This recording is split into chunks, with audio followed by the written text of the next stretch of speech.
They laughed at the black cleaning lady, treated her like she was invisible, but they had no idea who she really was. One bold move, and she didn't just expose the corrupt boss, she fired him. What happened next? It turned the whole company upside down, and you won't believe how it ends. Hey, you missed a spot, janitor. The room burst into laughter. Every morning, 56-year-old Linda James arrived at Benton & Company, a high-end marketing firm, long before the employees did.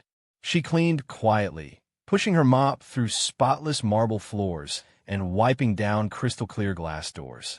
But no matter how clean she left it, some people still found a way to disrespect her. Most of all, the young and arrogant Jason Trent, the newly promoted manager. Try using more elbow grease. Maybe then you'll be worth your paycheck, he chuckled, tossing his half-empty coffee cup on the floor right in front of her.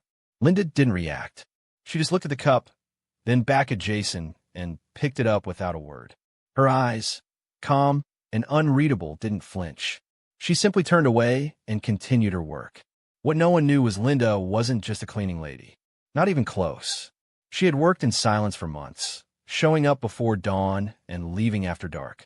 Most people never even noticed her. And those who did, like Jason, rarely looked past her uniform. But Linda noticed everything. Every careless whisper in the hallway. Every bitter remark made behind closed doors. She moved through the building like a shadow, quiet but alert. Jason had quickly earned a reputation in the office. He was loud, entitled, and constantly belittled people he thought were beneath him. He took credit for others' ideas, threw tantrums in meetings, and made interns cry on more than one occasion. Yet somehow, he kept getting promoted. Linda had seen men like Jason before, smooth talkers with shallow hearts, who climbed ladders by stepping on others. But she said nothing. She just watched. One afternoon, as Linda wiped down the windows in the conference room, she overheard Jason talking to a group of junior staff. "I swear," he bragged, "I'm the only reason this place is still running. I practically run this company. Old man Carter would be nothing without me." Someone laughed nervously. Another day, Linda noticed Jason shredding what looked like confidential papers late in the evening. He didn't see her, but she saw him, the panicked look in his eyes, the way he kept glancing over his shoulder. It wasn't until the company landed a massive contract with a luxury brand that things began to unravel. There was a party in the office, balloons, cake, champagne. Jason stood at the center, soaking up the praise. "This deal is going to put Benton & Company on the global map," he said proudly. And guess who closed it? He raised a glass to himself. But Linda, sweeping quietly near the back, paused when she heard what followed. Jason turned to a colleague and, laughing under his breath, said, "They're too dumb to know I faked the client's approval signature. It's all done. What are they going to do now? Fire me?" The words were meant to be a joke, but Linda knew better. That wasn't just office gossip. That was a confession. And it wasn't just unethical. It was criminal. She didn't know why she hesitated. Maybe it was because she had stayed quiet for so long. Maybe she was afraid no one would believe her, a cleaner with no power, no voice. Or maybe it was because she had already lost everything once. Years ago, she had built her own marketing firm with her husband. They were a power team, creative and unstoppable. But after he died suddenly of a heart attack, Linda found herself alone. Her grief consumed her. Bills piled up. Lawsuits followed. She sold the company, then the house, and finally, her pride. She moved back to her hometown, took the first stable job she could get, and began again. But now, in this office where people laughed at her, where Jason threw cups at her feet, something had stirred. A part of her that had gone quiet for too long suddenly stood up. That night, Linda went home and wrote everything down. She detailed what she had heard, what she had seen. Then, using an old contact from her previous life, she reached out to a legal consultant who specialized in corporate misconduct. She didn't want revenge. She just wanted truth. And when the consultant confirmed her suspicions that the signature Jason bragged about faking was indeed forged, she prepared herself for the fallout. A meeting was called the next morning. All the executives were summoned to the boardroom. Jason strutted in confidently, sipping his espresso, cracking jokes. Linda was already there, standing at the far end of the room. Jason stopped in his tracks. "Why is she here?" he sneered. Mr. Carter, the company's founder, gave no answer. He simply gestured for Linda to speak. "I've worked in this building for months," Linda said calmly, her voice steady. "I've watched, I've listened. I saw someone commit an act that could destroy this company. I have the evidence." Jason laughed. "What is this, a janitor's conspiracy theory?" She took out her phone and played the recording. Jason's voice, clear as day. "They're too dumb to know I faked the client's approval signature." The room fell silent. Jason turned pale. His smirk vanished. I was joking," he stammered. "It wasn't real." "Actually," said Mr. Carter, "we reached out to the client. They confirmed they never signed the document. You forged it." Jason looked around, but no one came to his defense.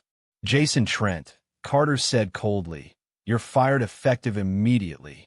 Legal action will follow." Security was called.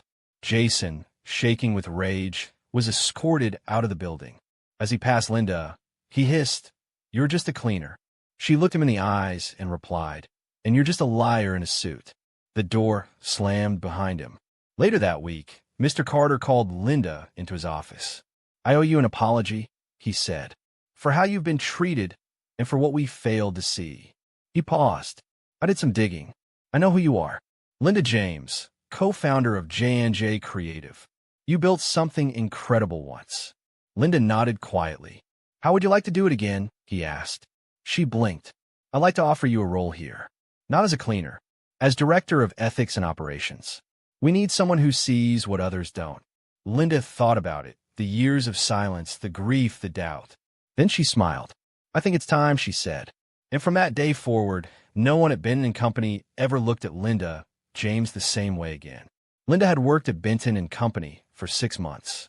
Always quiet, always humble. Her clothes were plain, pressed but modest, nothing flashy. The same faded blue cleaning uniform. The same worn sneakers with a small tear at the sole. Her gray-streaked hair was always tied back neatly, her posture straight, her steps purposeful. She never raised her voice, never drew attention to herself. Most people passed her in the hallway like she was invisible. She was never late. She never complained. She never made a scene. But while Linda said little, she noticed everything. She noticed the way the receptionist, Amelia, faked her smile around the CEO, but cried in the supply room during lunch breaks.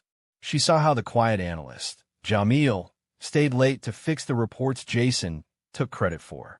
She watched interns leave the building with slumped shoulders, too discouraged to return after Jason's passive-aggressive remarks tore down their confidence in front of others.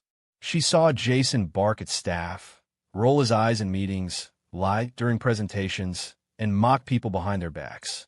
She watched him charm executives with the same snake oil smoothness he used to step over others. Linda never said a word. Not even when Jason made crude comments. Not even when he called her background noise in front of a crowd. Jason didn't know who she was. To him, she was just another janitor with no power, no story, no name. But once not so long ago, Linda had been someone very different. A decade earlier, Linda and her late husband, Marcus, had built a small digital marketing agency out of their garage in Atlanta.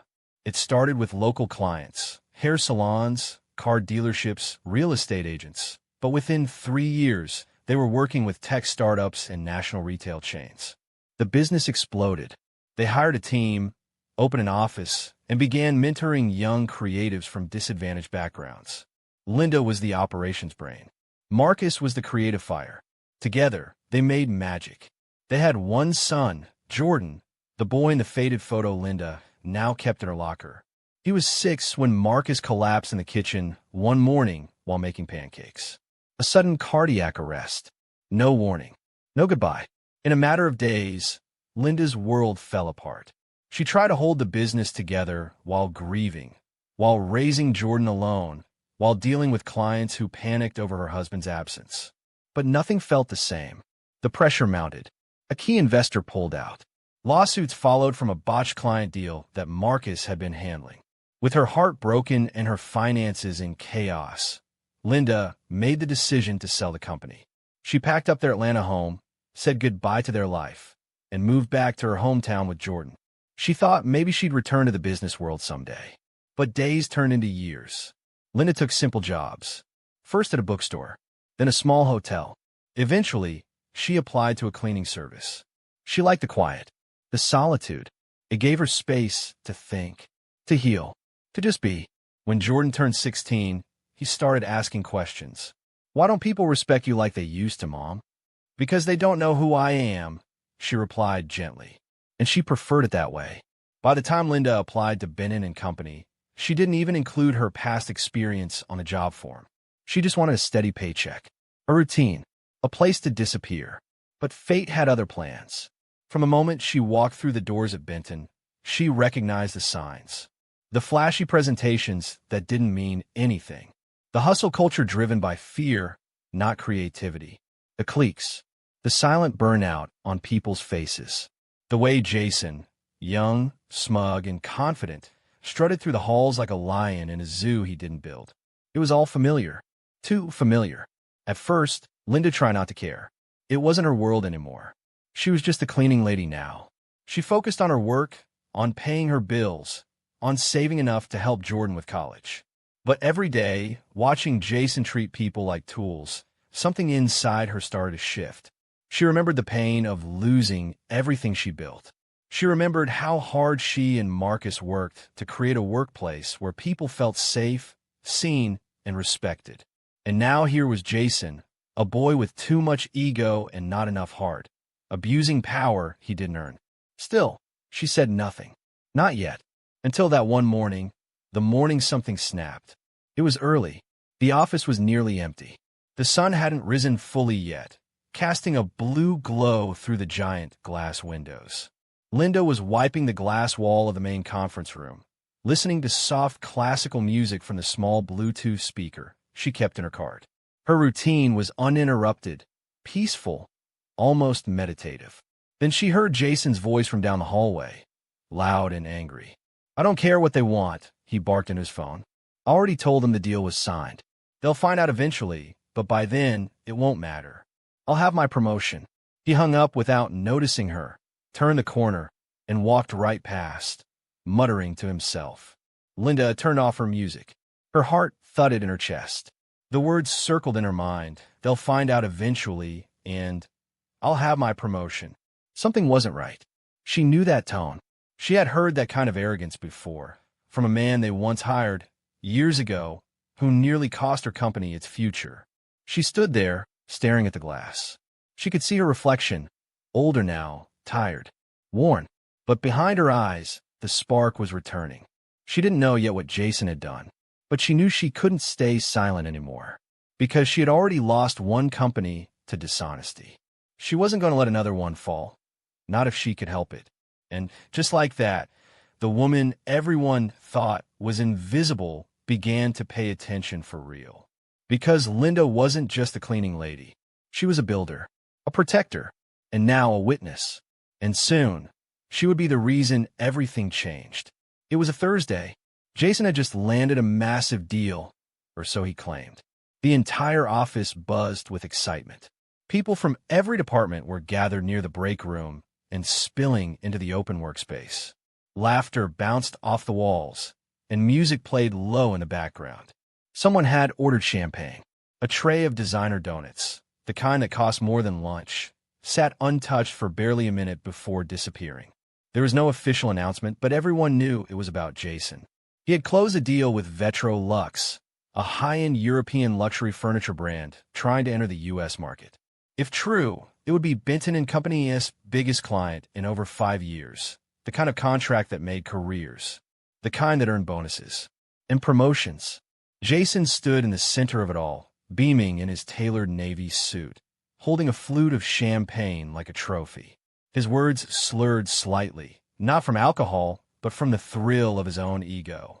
"This is just the beginning," he said, raising his glass. "The company owes me a corner office after this." The crowd cheered. Phones came out. People snapped pictures, posted Instagram stories. Hashtag boss moves. Hashtag closer of the year. Linda was down the hallway, quietly wiping the frosted glass wall outside the boardroom. She wasn't trying to listen, not at first. But the celebration was loud, and Jason's voice, as always, carried. Then she heard it, clear as day. "Yeah," Jason said, chuckling. "I forged the client's signature. Big deal. The company's too dumb to check." At first, Linda thought she misheard him. Her hand paused mid-wipe. Her breath caught. She leaned slightly closer to the wall. The frosted glass didn't allow her to see clearly, but the voices carried with crystal clarity. "You serious?" someone asked, half laughing. Jason laughed louder. "I scanned one of their older forms and copy-pasted the approval block onto the new contract. Sent it over to legal before they even asked. Now everyone thinks it's signed and sealed. If Vetro Lux backs out, I'll just say they changed their mind last minute. But meanwhile, I get the credit. Genius, right?" A few nervous laughs followed. A couple people exchanged unsure glances. But no one challenged him. No one questioned it. They just sipped champagne. Linda felt her stomach turn. Forging a signature on a $2 million deal wasn't just unethical. It was fraud. Serious, fireable, criminal fraud. She turned away, pressing her back gently against the glass. She looked down at her gloves, still damp from cleaning solution, her chest rising and falling slowly as she tried to process what she'd just heard. How could no one say anything? Were they too scared? Or had Jason created such a toxic environment that everyone simply played along? Linda took a step back toward her cleaning card. Her mind raced. If this deal was fake, if the company was celebrating based on forged documents, and if leadership found out too late, Benton and company could collapse under the weight of lawsuits, fines, and shattered reputations. Jason wasn't just playing a trick. He was gambling with the company's future, with people's jobs, with the livelihoods of families who depended on this firm. Linda's hands trembled slightly as she picked up her phone from the top of her card. She had never done anything like this before, but she knew how this game worked. She had seen it in her old life, people manipulating systems, getting away with it because no one dared speak. But she wasn't afraid of the truth. She opened her voice recorder, steadied her hand, tapped the red button. She stepped a little closer again, pretending to rearrange her supplies. Jason's voice rang out clearly. "Even if they find out later, I'll say the client ghosted us or had internal restructuring. Everyone's too busy chasing deadlines to stop and double-check a PDF." More laughter. "I'm just playing the system the way it plays us." The recording captured every word, every laugh, every moment of arrogance. Linda stopped it, saved the file, tucked her phone away. She didn't do it for revenge. She didn't care about Jason's insults or the way he disrespected her day after day. This wasn't about pride. This was about justice. Because she had already seen what dishonesty could do to a business. She had lived it. Years ago, one of her own trusted employees had falsified financial reports to impress a client. At first, it looked like success until the client sued. Linda and her husband had nearly lost everything. The betrayal haunted her for years. They'd promised themselves they'd never let ego blind them again. And now here was Jason, walking down the same road, dragging a company of good people with him. Linda didn't sleep that night. She lay awake, staring at the ceiling of her small apartment. The air conditioner hummed quietly. Her son Jordan, now in college, had sent a late-night text. "Love you, Mom. Finals went well." She stared at the screen, then at the wall. This wasn't just about a forged signature. It was about setting an example. That no matter who you were, a janitor, a CEO, or a junior intern, integrity mattered. By sunrise, she had a plan. She printed out a transcript of the recording. She uploaded the file to a secure folder. Then she typed out a brief letter and addressed it to Mr. Carter, the founder and CEO. She didn't demand anything. She didn't make it about herself. She simply laid out the facts, attached the evidence, and ended the letter with one line. "I love this company more than Jason ever will, because I've seen what's worth protecting." By the time employees began pouring into the office, she had already slipped the envelope under the executive assistant's door. Linda resumed her duties like any other day, but something in her step had changed. She didn't walk with shame. She walked with purpose, because she knew the storm was coming. And this time, she was ready for it. The next day, a surprise meeting was called. All executives were present. Jason walked in with his usual smirk, until the CEO, Mr. Carter said. "Please sit, Jason. We need to discuss something serious." That's when Linda walked in. Jason scoffed. "Why is the janitor in here?" But Mr. Carter didn't smile. "Because she's about to show us something that may determine your future." Linda pulled out her phone. She played the audio. Jason's voice rang out loud and clear across the room. "I forged the signature. Who's going to check? The company's too dumb." Silence. Mr. Carter turned red with rage. "You committed fraud under this company's name. You could have destroyed everything we've built." Jason stuttered, sweating. "It was just a joke. You're fired." Immediately, security escorted him out, still in disbelief. As he passed Linda, she looked up and said calmly, "Looks like I didn't miss that spot after all." The boardroom remained still after Jason's exit, the echo of his footsteps fading down the hallway. The executives sat in stunned silence, their eyes now flicking between Linda and Mr. Carter. The gravity of the moment hung in the air like a storm cloud. The air was thick with tension and unspoken thoughts. No one dared break the silence. Mr. Carter finally exhaled and took a seat at the head of the table, running a hand through his gray hair. The lines on his face seemed deeper now, his usually composed expression tinged with fatigue and disbelief. He looked at Linda with a quiet mix of respect and reflection. "You've been working under our noses for months, and none of us ever saw you. That's on us." Linda remained calm, composed, her phone now tucked away in the deep pocket of her uniform. She didn't gloat, didn't smile. She simply stood there, as steady as she had been every morning before sunrise, mop in hand, unseen and unheard. "I didn't want to be seen," she said softly. "I just wanted to do my job and go home. But some things you can't ignore." One of the board members, a woman in a sharp gray suit, leaned forward. "How did you know what to do? How did you even think to record it?" Linda paused, her eyes steady. "Because I've seen it before. I've seen what people like him can do to good companies. I've watched businesses fall apart because no one spoke up in time. I promised myself if I ever saw it happening again, I'd act, no matter who I was." Mr. Carter nodded slowly, the weight of her words sinking in. "You saved us from a disaster, Linda. That contract would have ruined us if it came to light after launch. You saved this company." Linda shifted slightly on her feet, but said nothing more. "Please," Carter said, gesturing to the chair next to him.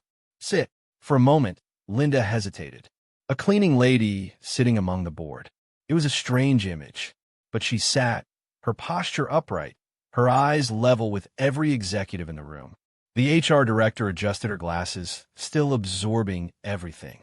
"We'll need to follow proper dismissal protocol for Jason. Document the evidence, inform legal, notify the client, and begin internal audits." The legal advisor nodded. "I'll handle the breach report and notify compliance. But we'll need a full internal review of every deal Jason's touched in the past 6 months." Mr. Carter looked around the room. "I want transparency, total honesty, no more shadows." Then he turned back to Linda. "You deserve more than thanks. You deserve a voice in this company. We need people who see what others miss. People who lead with integrity." Linda remained quiet, unsure how to respond. Carter continued, "I'd like to offer you a new position. Something far beyond janitorial work. Director of Internal Ethics and Accountability. It won't be flashy, but it will be powerful. You'll report directly to me." The room shifted, eyebrows raised, but no one objected. Linda blinked slowly. The same hands that had scrubbed the lobby floors now rested lightly on the polished conference table. "I'm not sure I belong here," she said gently. "You belong here more than some of us ever did," Carter replied. She nodded once, not out of pride, but from understanding. A quiet acceptance of a responsibility that had chosen her long before anyone had recognized it. The meeting concluded shortly after. Executives filed out of the boardroom one by one, each offering Linda a respectful glance or a nod, small gestures that carried more weight than they knew. She remained behind for a few moments, standing in the room after everyone had left, alone. She looked out the tall glass window, watching the city move below.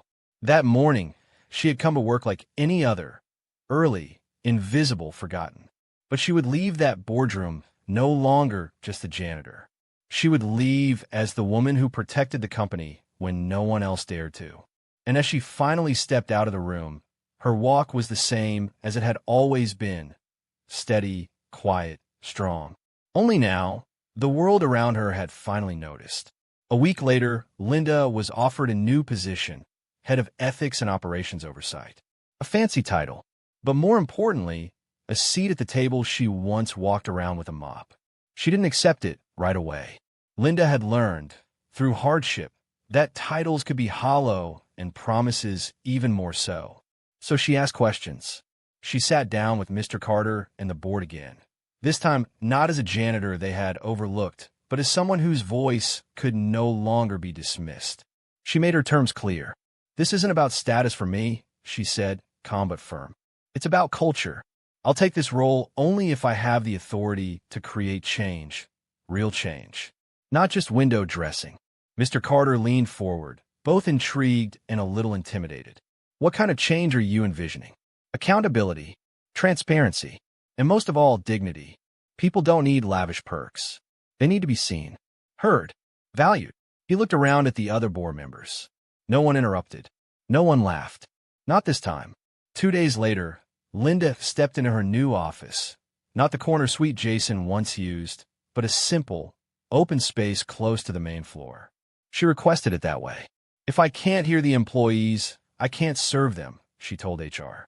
On her first official day, she wore the same pair of shoes she had mopped floors in, not because she needed to, but because she wanted to remind herself and others where she came from. She didn't want distance between her and the people. She wanted connection.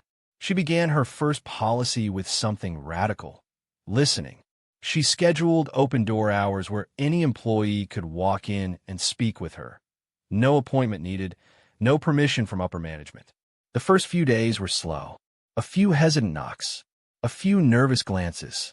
But word began to spread. Linda didn't just nod. She listened. She asked questions. She took notes, not on a laptop, but in a battered notebook she carried with her everywhere. People started to believe her, trust her. By the second week, the open-door hours were full. An overnight shift janitor shared how a middle manager often took credit for others' work. A receptionist described being talked down to by executives. A young intern confessed that her ideas had been used in a presentation without ever being acknowledged. Linda wrote it all down. But she didn't just write. She acted. She created anonymous feedback channels and required monthly cross-level meetings where entry-level workers could sit across from leadership and speak candidly. Not every leader was comfortable with it. Some pushed back, worried about hierarchy or losing control. But Linda was unmoved. "We've seen what happens when people operate unchecked," she said at a staff-wide meeting. "Jason is gone, but the system that allowed him to thrive still lingers. That's what we're changing." She wasn't out for revenge. She was out for renewal. The transformation wasn't easy. Some leaders left. Some resisted. But others rose to the occasion. They listened, adjusted, learned. One manager began shadowing his team once a week, not to oversee, but to understand. Another initiated monthly thank-you lunches for different departments, chosen by employee votes, where contributions were recognized, not with trophies or speeches, but with heartfelt stories and shared meals. A culture was shifting. Linda introduced a new hiring policy too. Experience mattered, but so did humility. They began seeking people who were skilled, yes, but who also knew how to treat others with respect. The office started to feel different, not just in tone, but in action. The janitorial staff was now invited to company events, not just to clean up afterward. One evening, at a company-wide celebration, Linda spotted Maria, a longtime cleaner, laughing with the design director over samosas and soda. A year ago, they wouldn't have known each other's names. Now, they were sharing stories. Another policy followed, one that surprised everyone: the Voice Project. Every month, a random employee was selected to present one idea to the board. Any idea, no matter how small or bold. Some ideas flopped. Some were brilliant. All were respected. Linda herself never stopped walking the halls. She made it a point to visit each department weekly, not as an overseer, but as a colleague. She asked about their work, their challenges, their birthdays, their families. And she remembered. That simple act, remembering, changed everything. One day, an intern named Miles pulled her aside. "You probably don't remember me," he said nervously. Linda smiled. "You asked me on my third day if I liked tea or coffee. I said coffee, and you brought me a cup. Why wouldn't I remember you?" Miles stood in stunned silence for a moment. And no one's ever remembered something like that before. Linda leaned closer. "That's the problem we're fixing." Her work didn't stop at the company's walls. She partnered with local nonprofits to offer internships to those who typically wouldn't have access. Youth from underfunded schools, adults re-entering the workforce after incarceration, single parents rebuilding their lives. The company that once judged her for being just a cleaner was now opening doors for dozens of others. The board watched, month after month, as employee retention climbed. Customer satisfaction increased. Productivity went up, not because of pressure, but because people finally felt they mattered. One board member privately admitted, "We used to think efficiency was about systems. Turns out, it's about people." Linda didn't care about the praise. She cared about the ripple. She remembered every cold morning she mopped tile floors while executives walked past without a nod. She remembered how Jason had sneered, how some employees avoided eye contact when she entered the room in her uniform. But more than that, she remembered the handful of kind souls. The receptionist who always said, "Thank you," the security guard who held the door, the junior analyst who once helped her carry a broken mop bucket down the hall without asking questions. And she made sure those people rose, too. Promotions began to reflect more than resumes. They reflected values. Kindness, respect, and collaboration became part of performance reviews. The company handbook was rewritten. Not just policies, but principles. Years later, Linda stood at the front of the company's annual summit. Hundreds of employees sat before her. Some new, some who had been there since the old days. She looked around and saw faces from every level of the company, sitting together, talking, laughing. She told them one thing: titles don't make you important. Your humanity does. I used to clean this building. Now I help shape it. Not because I demanded power, but because I never gave up my dignity. And neither should you. They stood to applaud. But Linda didn't bask in it. She looked toward the janitorial team in the back, gave them a quiet nod. One of them smiled wide. It was his first week on a job. That moment meant more than the title ever did. Linda never picked up a mop again. But every policy she created, every conversation she initiated, every wall she tore down was a tribute to the woman who once did. And now, because of her, no one in that building ever felt invisible again. If you found this story inspiring, make sure to like, subscribe, and hit the bell icon so you never miss another powerful video. Thanks for watching.